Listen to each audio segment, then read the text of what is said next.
মানে একটা বিষয় নিয়ে আমার খুব আগ্রহ হয়, এই যে শেখ হাসিনা, আমি তো বলি না যে তিনি পালিয়ে গেছেন, এটা একটা আমি বলি যে সেটেল নেগোসিয়েশন ছিল, কারণ হেলিকপ্টারে করে গেলেন, ওখানে রিসিভ করলো, তিনি ভারতে আশ্রয় নিলেন এবং বাংলাদেশের ওই দলটার আরও যারা সিনিয়র নেতাকর্মী রয়েছেন তারাও সেখানে যে আশ্রয় নিলেন। সম্প্রতি আমরা দেখলাম জিয়াউর রহমান হত্যার দেওয়া অভিযুক্ত মোজাফফর, তিনিও ভারতে দীর্ঘদিন সময় আশ্রয় ছিলেন। এই যে বাংলাদেশ থেকে একটা নির্দিষ্ট জনগোষ্ঠীকে ভারত আশ্রয় দিতে এত প্রণোদিত হয় কেন? দেখুন, এইটা তো জিওপলিটিক্যাল হিসেবের কোয়েশ্চেন।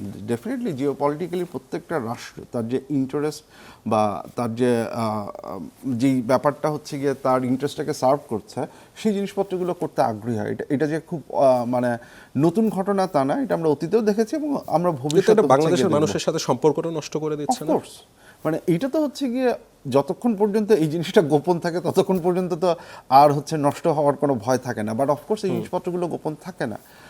এখন যদি হচ্ছে পার্শ্ববর্তী রাষ্ট্র এরকম কোনো একটা ডিসিশন নেয় যে আমি এখানকার, এবং এইটা এগেইন মানুষের এজেন্সির কোয়েশ্চেন, যে আমি এখানকার মানুষ কি মনে করছে ইট ডাজেন্ট ম্যাটার। যতক্ষণ পর্যন্ত হচ্ছে গিয়ে রাষ্ট্র ক্ষমতায় যারা আছে তাদের সাথে হচ্ছে আমি একটা ভালো সম্পর্ক বা আমার ইন্টারেস্টকে রক্ষা করে এইরকম একটা সম্পর্ক আমি মেনটেন করতে পারছি, ততক্ষণ পর্যন্ত I am happy and they don't necessarily consider about what people of this country think.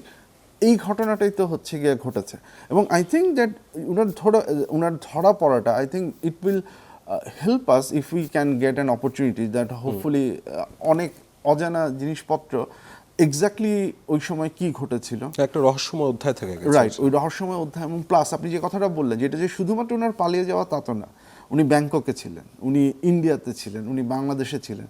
এই যে দীর্ঘ সময় আসলে হচ্ছে গিয়ে উনাকে কে সহায়তা করেছে, কি উদ্দেশ্যে সহায়তা করেছে, কিভাবে সহায়তা করেছে, এই ডিটেলসগুলো আমরা যত বেশি জানবো তত বেশি হচ্ছে গিয়ে শুধু অজানা অধ্যায়টা না। আপনি যে কথাটা বললেন যে এইখানে অন্য দেশগুলোর কি সম্পর্ক, তারা তাদের ইন্টারেস্টটাকে সার্ভ করার জন্য কিভাবে এই ভূখণ্ড বা এই ভূখণ্ডের মানুষ, সরকার সব কিছুকে ব্যবহার করেছে, সেটার বিষয়ে আমরা হচ্ছে গিয়ে ফার্দার ক্লারিফিকেশন পাবো।